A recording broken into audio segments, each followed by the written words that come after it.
கர்த்தருடைய பரிசுத்த நாமத்திற்கு மகிமை உண்டாவதாகும். இன்றைய வசனம் நீதிமொழிகள் 18:22 பார்க்கும்பொழுது, மனைவியை கண்டடைகிறவன் நன்மையானதை கண்டடைகிறான், கர்த்தரால் தயையும் பெற்றுக்கொள்கிறான். இதனால் கூட மனைவின்றது நன்மையான காரியம் ஒவ்வொரு கணவனுக்கும்.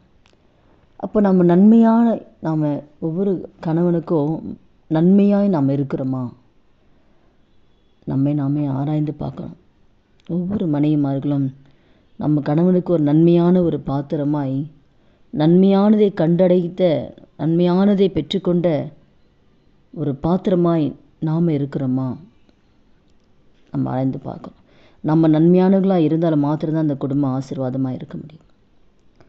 அப்போது நீதிமொழிகளை அதே 29 பார்த்தா, சண்டைக்காரியோடு ஒரு பெரிய வீட்டில் குடியிருப்பதை பார்க்கலாம் வீட்டின் மேல் ஒரு மூலையில் தங்கியிருப்பதே நலம். இப்போ எத்தனை குடும்பத்தில் பிரச்சனைகள், சண்டைகள், பிரிவினைகள், ஏன் கணவன் மனைவி பிரிகிறாங்க? அப்போது சண்டைக்காரியாக இருந்தோம்னா, நம்ம ஒரு கோபக்காரியாக ஒரு சண்டைக்காரியாக இருந்தால் நம்ம வீட்டில் இருக்கிறத விட வனாந்தத்தில் இருக்கிறதுனாலன்னு சொல்லவே அதை சொல்லுது. அப்போது புத்தியுள்ள ஒரு ஸ்திரீ தான் ஒரு வீட்டை கட்டணும்னா ஒரு பெண்ணால் தான் முடியும். ஒரு புத்தியுள்ள ஸ்திரீ தான் அந்த வீட்டை கட்ட முடியும். புத்தி இல்லாத ஸ்திரீயோ தன் கைகளினால் இடித்து போடுகிறாள். அப்போ ஒவ்வொரு பெண்களும் நம்ம குடும்பத்தை கட்டுகிறவளாக இருக்கிறோமா, இல்லை இடிக்கிறவளாக இருக்கிறோமா, நம்ம சண்டைக்காரியாக இருக்கிறோமா, கோபக்காரியாக இருக்கிறோமா? இப்போ கணவனுக்கு நம்ம நன்மையான பாத்திரமாக நம்ம இருக்கிறோமா, நம்மை நாமே ஆராய்ந்து பார்க்கணும். குணசாலியான ஸ்திரீ புருஷனுக்கு கிரீடமாக இருக்கிறாள். அப்போ ஒரு குடும்பத்துக்கு நம்ம நன்மையாக தான் இருக்கணுமே தவிர ஆசீர்வாதமான பாத்திரமாக தான் இருக்கணும். நம்ம தான் குடும்பத்தை கட்டி எழுப்பணும். குடும்பத்தில் பிரச்சனைகள், போராட்டங்கள் வந்தால் கூட ஒரு பெண் தான் குடும்பத்தை கட்ட முடியும். நாமளும் கூட சேர்ந்து இடிக்கிறதுக்கு நாமளே காரணமாயிடக்கூடாது. கணவன் கோபக்காரனாக இருந்தால் கூட, கணவன்கிட்ட குறைகள் இருந்தால் கூட, நாம் என்ன பண்ணோம்னா புத்தியாய் கணவன் பேசும்போது நம்ம அமைதியாக இருந்து அந்த சண்டை அதிகமாகாதபடிக்கு, பிரச்சனையே வராது குடும்பத்தில்னு சொல்ல முடியாது. ஒவ்வொரு குடும்பத்திலும் பிரச்சனைகள் வந்தால் கூட ஒரு பெண் தான் அந்த பிரச்சனைகள் பெருசாகாதபடிக்கு தன் அன்பினால், தன்னுடைய சாந்தத்தினால, அதுதான் விலையேற பெற்ற அலங்காரம். சாந்தமும் அமைதியில் உள்ள ஆவி தான் நமக்குள்ள மறைந்திருக்கிற அந்த குணம்தான் அலங்காரமாக இருக்கணுமா ஒவ்வொரு பெண்களுக்கும். அப்போ அந்த அலங்காரம் தான் நம்ம குடும்பத்தை கட்ட முடியும். சாந்தமும் அமைதியிலுள்ள ஆவியாகிய இருதயத்தில் மறைந்திருக்கிற குணமே உங்களுக்கு அலங்காரமாக இருக்க கடவுது. ஒவ்வொரு பெண்களுக்கும் இந்த இருதயத்தில் மறைந்திருக்கிற அந்த சாந்தம், அமைதியுள்ள ஆவி இருந்தால் மாத்திரம்தான் குடும்பத்தை கட்ட முடியும். குடும்ப பிரியத்துக்கு வேதம் எந்த வகையிலும் அனுமதிக்கவே இல்லை. அப்போது தன் நடக்கையினால் கணவனை ஆதாயப்படுத்த முடியும். வேதம் அதுதான் சொல்லுது. தன்னுடைய நல்ல நடக்கையினால், தன்னுடைய அன்பினால், தன்னுடைய பொறுமையினால், தன்னுடைய விட்டு கொடுக்குற தன்மையினால், தன்னுடைய மன்னிக்கிற தன்மையினால், என் குடும்பம் தானே, என் கணவன், நான் குடும்பத்தை கட்டி எழுப்பணும்னா நான் மன்னிக்கிறேன், நான் விட்டு கொடுத்து போகிறேன், நாம் தான் கட்டி எழுப்பணும். அந்த காரியத்தை கர்த்தர் நம்ம கையில் தான் கொடுத்துருக்காரு.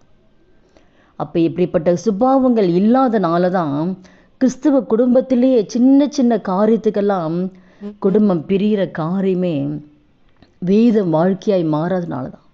வசனம் நம்ம வாழ்க்கையாய் மாறினாதான் அந்த குடும்பத்தை கட்ட முடியும். வசனத்தை வாசிக்கிறோம், நம்ம கேட்குறோம், வசனம் நம்ம வாழ்க்கையாய் மாறாவிட்டால் இந்த குடும்பத்தை நம்ம கட்ட முடியாது. வேதம் வசனம் வாழ்க்கையாக மாறணும் தான் நம்மக்கிட்ட எதிர்பார்க்குது. அப்போ சண்டையின் ஆரம்பம் மதுகை திறந்து விடுறது போல தான் இருக்குமா. சண்டை ஆரம்பத்தில் சாதாரணமாக தான் இருக்கும், ஆனால் அப்புறம் என்ன பண்ணுமா, அதனால தான் வேதம் சொல்லுது, அது விவாதத்தில் அது எழும்புறதுக்கு முன்னாடி அதை விட்டுடு. விவாதம் அதிகமாகிறதுக்கு முன்னாடி அதை முதல்ல ஆரம்பத்தில் ஸ்டாப் பண்ணிடணும். ஆரம்பத்தில் சரிப்பா விட்டு கொடுத்துப்பான், சரி நான் அமைதியாக இருந்துடுறேன், அவங்ககிட்ட நம்ம போட்டி போட வேணாம், நம்ம அமைதியாக இருந்துட்டா, அது விவாதம் அதிகமாகிறதுக்கு முன்னாடி முதல்ல ஸ்டாப் பண்ணிட்டா அந்த பிரச்சனை வராதில்லை, அதிகமாகாதில்லை. பிரச்சனை அதிகமாகி, பேச்சு அதிகமாகி, கோபம் அதிகமாகி தானே குடும்ப சண்டையில் போய் முடியுது.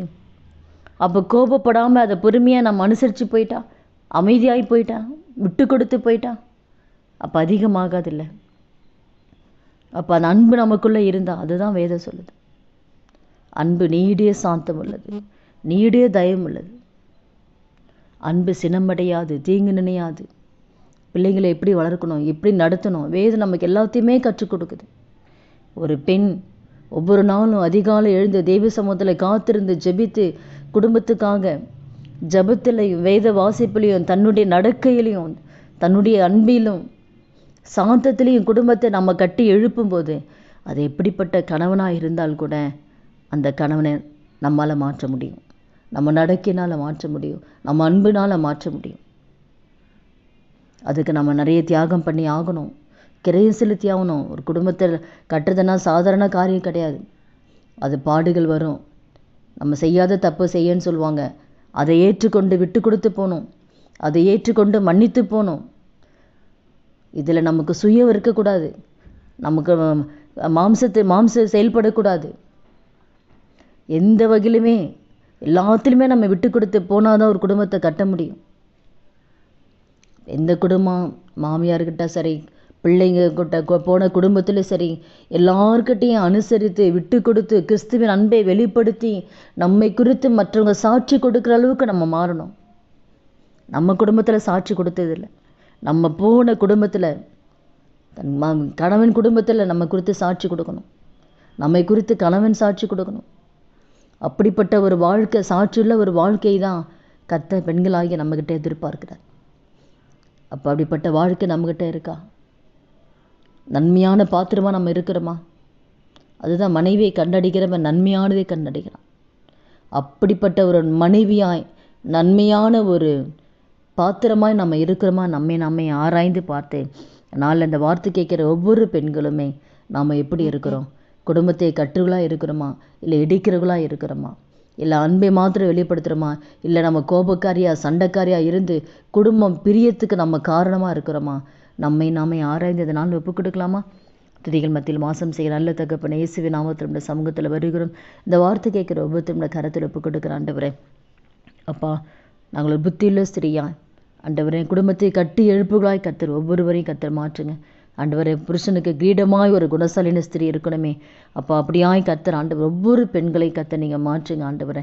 ஒரு நன்மையானதை ஆண்டவரே, நன்மையான பாத்திரங்களாய் நாங்கள் இருக்கணும் ஆண்டவரே.